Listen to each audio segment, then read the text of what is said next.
Coucou mes petits démons! Comme promis, je vous retrouve aujourd'hui pour la deuxième partie de la vidéo portant sur le célèbre fait divers, les tueurs de Liverpool, John Venable et Robert Thompson. Si vous n'avez pas vu la première partie, je vous mets le lien juste en haut. Dans cette seconde partie, je vais chercher à comprendre ce qui a pu amener à cette sordide histoire et je vais aussi vous faire part de mon analyse. Qu'est-ce qui a donc bien pu pousser deux enfants âgés de 10 ans à s'en prendre avec un tel acharnement à un petit garçon âgé d'à peine 2 ans? C'est quelque chose qui semble tellement invraisemblable. Je vais aussi bien sûr vous révéler ce que sont devenus ces deux jeunes tueurs à l'heure actuelle où je vous parle. On va comprendre que dans ce duo machiavélique, l'un des deux était l'instigateur du crime, mais au final, le meurtre barbare était le fruit d'une alliance diabolique, un cocktail explosif de deux personnalités bien différentes, mais toutes deux aussi sombres.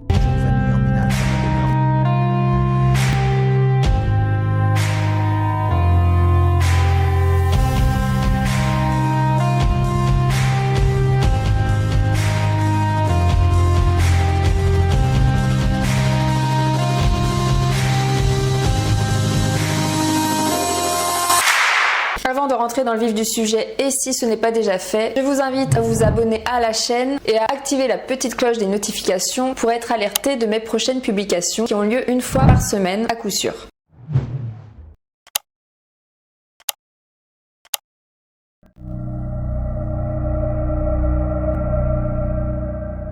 Durant ce fait divers extrême, la théorie du criminel né s'est posée. Alors qu'est-ce que c'est que cette théorie? La thèse du criminel né est une théorie élaborée par Lombroso, un professeur italien de médecine légale et cofondateur de l'école italienne de criminologie. Selon lui, la criminalité est un marqueur de régression du développement biologique qui relève en grande partie d'un problème évolutif. En gros, pour lui, certains comportements seraient innés et se transmettraient de façon héréditaire. Il estime que ceci concernerait environ un tiers de la population criminelle. C'est quand même pas rien, c'est assez conséquent. Cette théorie criminologique permettrait d'expliquer l'absence de motifs valables aux crimes dénués de toute logique, comme ce fut le cas pour John et Robert Venables. Lombroso défend aussi l'idée d'une décadence générale de la société qui a amené de ce fait la criminalité à augmenter. Son essai intitulé L'homme criminel est controversé car les travaux et les arguments qu'il contient sont bien souvent contradictoires, infondés et délirants. Malgré de nombreux passages polémiques, cet ouvrage a permis une ouverture vers le domaine de la criminologie, attirant des magistrats, des médecins, des sociologues ou encore des psychologues sur la prise en compte de la personnalité du criminel lors des procès. La découverte de la sociologie criminelle a permis de faire émerger l'idée de la rééducation et de la réinsertion des meurtriers. Le but étant qu'à leur sortie de prison, ceux-ci puissent se réintégrer à la société sans être un danger pour les autres et de permettre un désengorgement des prisons surpeuplées. Certains criminels seraient incapables d'expliquer leurs actes car ceux-ci répondraient alors à un besoin physiologique inscrit dans leur gène et donc difficilement contrôlable car indépendant de leur volonté. Dans le cas de John et de Robert, cette théorie pourrait s'appliquer car les garçons n'ont jamais donné d'explication logique par rapport à ce qu'ils avaient fait subir au petit James. Cette notion de tueur né est également soutenue par les détectives qui ont traité cette affaire car ils n'ont pu trouver aucune justification possible pour laquelle des enfants auraient pu torturer et assassiner gratuitement un petit garçon de cette manière. La question qu'on est donc en droit de se poser est la suivante. Robert et John étaient-ils prédestinés à tuer ?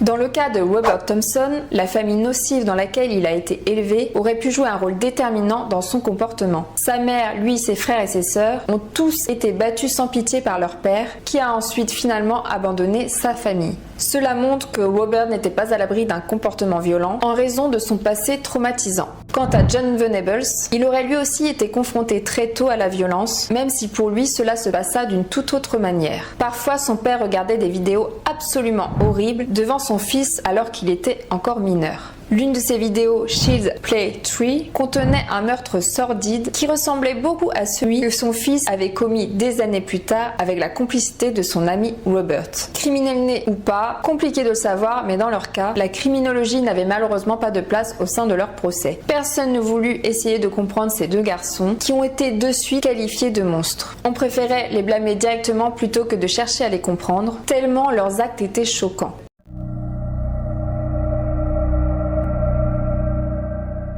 8 mois après le drame et la garde à vue, leur procès se déroule enfin. Face à l'horreur du crime et à l'émotion de l'opinion publique, un juge prit à l'époque la décision inédite de dévoiler l'identité des 2 jeunes meurtriers. Ce jour-là, le Royaume-Uni est véritablement sous le choc. Malgré le choc général, les tueurs se sont montrés indifférents tout au long du procès, avec une absence totale d'empathie et de regret. En raison de la gravité de leurs actes, ils ont même été jugés comme des adultes. À leur sortie du tribunal, un déferlement de haine s'abat sur eux. Des bouteilles sont jetées sur les fourgons transportant les enfants qui doivent rejoindre la maison d'arrêt. Porté par les hurlements d'une foule déchaînée, un homme avait même tenté de briser la vitre de l'un des véhicules.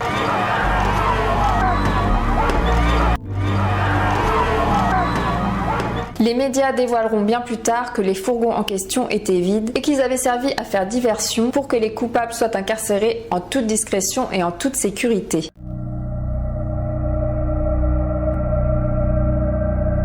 En 2001, leur avocat va faire appel et les 2 enfants vont finalement être relâchés sous condition après 8 ans de prison au lieu de 15. Les parents du petit James s'opposent virulemment à leur libération anticipée. Pour cela, ils font une vaste et infatigable campagne auprès des médias pour avoir l'opinion publique de leur côté, mais en vain. Après la libération des tueurs plus tôt que prévu, les parents de James Bulger ont exprimé leur mécontentement face au verdict de la procédure judiciaire. Ils ont souligné qu'en libérant les condamnés à l'avance, l'État n'avait pas fait respecter la justice pour leur fils décédé. Les libérés ont l'obligation de garder leur vraie identité secrète afin de pouvoir se réintégrer à la société plus facilement. Un juge a en effet estimé que sinon leur vie pourrait être mise en danger par le public ou par des membres de la famille de la victime. Un nouvel état civil leur a donc été fourni avec l'interdiction de se contacter pour communiquer entre eux. John Venables et Robert Thompson sont placés en liberté conditionnelle dans des centres de détention où ils peuvent aller et venir sous la surveillance des fonctionnaires de police. Il leur a aussi été ordonné de ne plus jamais remettre les pieds dans la région où ils ont commis leurs crimes.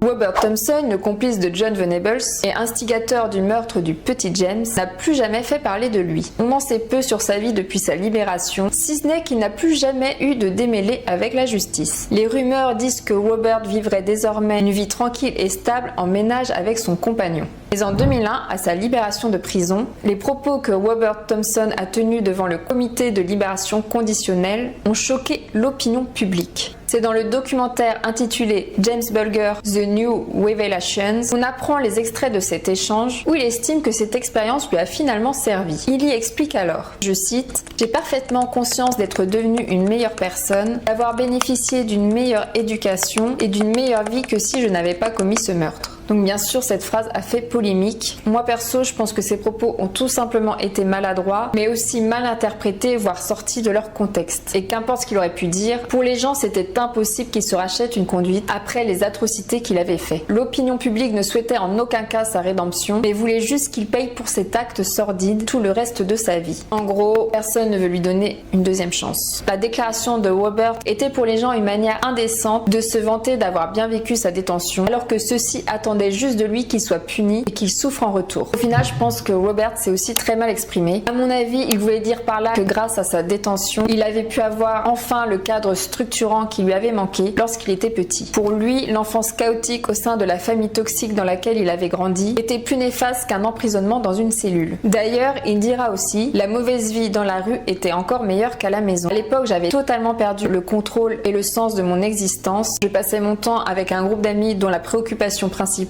était de commettre des délits et de causer des problèmes. Si j'avais perdu le contrôle, c'est parce que cette vie dehors, dans la rue, était malgré tout encore meilleure que celle que j'avais chez moi. À la maison, il n'y avait rien de bon. Les autorités étaient clémentes avec Robert. Elles voulaient lui offrir le meilleur environnement possible afin qu'il connaisse quelque chose de mieux que l'enfance destructrice qu'il avait vécue. Une enfance sans amour, sans sécurité, sans repères et sans limites. Pour la justice, le but était que celui-ci se reconstruise sur de nouvelles bases grâce au cadre qui lui avait toujours manqué et qu'il retrouve le droit chemin. Le pari était de faire de lui un adulte responsable pour qu'il puisse se réintégrer parfaitement à la société sans être un danger ni une charge supplémentaire pour l'État. Robert avait tout de même conclu ses propos controversés en exprimant sa culpabilité. Je réalise l'ironie de ce que je dis et cela fait justement partie intégrante de mes remords. Pour ma part, je souhaite que monsieur et madame Bulger et leur famille sachent à quel point je suis désespérément désolée de mes actes et que j'ai conscience de l'extrême gravité de ceux-ci. Mais monsieur Monsieur et Madame Bulger ont déclaré dans la presse qu'ils considéreraient toujours n'importe quelle communication et excuse de ma part comme une manipulation cynique en vue d'obtenir ma libération. Dans ces conditions, il m'est difficile de présenter mes excuses de manière constructive. Concernant sa réinsertion, celle-ci a plutôt bien fonctionné, mais pour John, ceci est une toute autre histoire.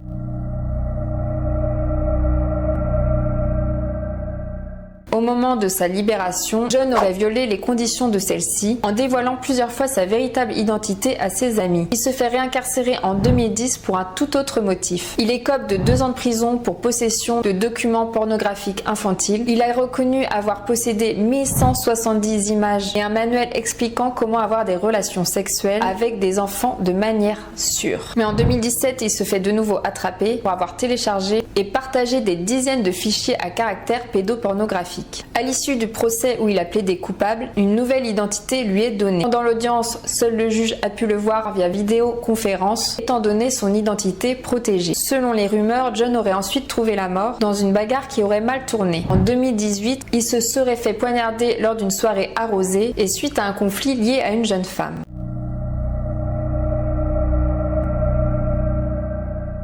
Moi perso, j'aurais plus misé sur la résilience de John plutôt que sur celle de Robert, mais au final, contre toute attente, c'est l'inverse qui s'est produit. Celui qui n'était pas l'instigateur du crime et qui avait la famille la moins perturbée est finalement celui qui a le plus mal tourné. Comme quoi, les choses ne sont pas toujours prévisibles. Maintenant, tous les incidents qui ont conduit au meurtre barbare du petit James nous amènent toujours à cette fameuse question. Le duo condamné était-il des tueurs nés ou leur crime était-il le fruit d'une association diabolique, le symptôme d'une société perturbée et d'un environnement toxique? Leurs parents et la société qui les entoure ont-ils joué un rôle prépondérant dans le devenir de ces criminels? S'il vous plaît, faites-moi part de vos avis en commentaire, vos avis m'intéressent. John et Robert ont tous deux grandi dans un environnement défavorable et nuisible, ce qui a pu contribuer en partie à la violence extrême qu'ils avaient en eux. Haine qu'ils ont expulsée sur le pauvre petit James qui leur a servi de défouloir. Il s'en est malheureusement trouvé être le dommage collatéral de ces enfants fortement dérangés. Mais comment expliquer que les deux garçons qui ont tous deux purgé la même peine ont évolué de manière si diamétralement opposée suite à ce crime et à leur incarcération? Il en est ressorti que Robert, l'instigateur du crime et celui qui démontrait le moins de sensibilité lors du procès, avait fait preuve de rédemption concernant son crime et qu'il avait évolué de manière positive après cette terrible expérience. À sa sortie, on découvrit quelqu'un d'apaisé et de socialement adapté, contrairement à John qui peu de temps après sa libération fit de nouveau parler de lui en mal malgré sa nouvelle identité. L'hypothèse du tueur né concernant John prend donc ici tout son sens. Moi j'en déduis que les causes sont multifactorielles, que c'est un mélange de tout ça. Robert avait peut-être juste besoin d'être mieux encadré, pris en charge avec des limites et suffisamment d'amour afin de ne pas redevenir un monstre, et enfin différencier les notions de bien et de mal pour revenir sur le droit chemin. Quant à John, il avait probablement un mal en lui bien plus profond que ça. Le docteur Robert Miller suggère que les enfants prépubères manquent de développement émotionnel, ce qui empêche leur maîtrise de soi dans les situations violentes. Il dit: nous sommes prompts à qualifier ces enfants meurtriers de monstres, mais il faut se demander pourquoi ces garçons ont fait ce qu'ils ont fait. Le docteur Robert Mueller affirme que les enfants qui assassinent ont été gravement maltraités ou négligés et ont tous vécu une vie familiale tumultueuse. Il continue de dire que les problèmes à la maison peuvent être particulièrement influents. Si un enfant est témoin ou a subi de la violence, il est plus susceptible de répéter la violence qu'un enfant qui n'y a jamais été confronté. Par contre, je tiens à préciser, c'est important, qu'il ne faut pas généraliser. Certains enfants tentent de faire le contraire de ce qu'on leur a fait subir, mais toujours est-il qu'il leur restera des séquelles à vie, qu'elles soient visibles ou non. Et celles-ci seront plus ou moins lourdes de conséquences. Ceci combiné au fait que de nombreux enfants meurtriers sont impulsifs, agressifs et incapables de gérer leurs émotions, le docteur Robert Miller suggère que lorsque les enfants tuent, ils traitent leurs victimes comme une cible, comme un exutoire à la violence. La plupart des victimes sont beaucoup plus jeunes que leurs auteurs. Cela peut suggérer que ces victimes ont été choisies parce qu'elles pourraient facilement être maîtrisées. Cela reflète le cas de John Venables et de Robert Thompson, qui ont spécifiquement choisi un enfant plus jeune à prendre et à tuer. Ainsi, ils avaient un pouvoir et un contrôle absolu sur leur proie. Le meurtre de James reste l'un des meurtres les plus traumatisants et choquants de l'histoire de la Grande-Bretagne, car il remet en question tout ce que nous pensions autrefois sur les enfants. Le couple diabolique a brisé l'image de l'innocence de l'enfant et du jeu insouciant. Il nous a plutôt donné un aperçu du phénomène malveillant des enfants qui peuvent sciemment et volontairement commettre un acte de meurtre odieux.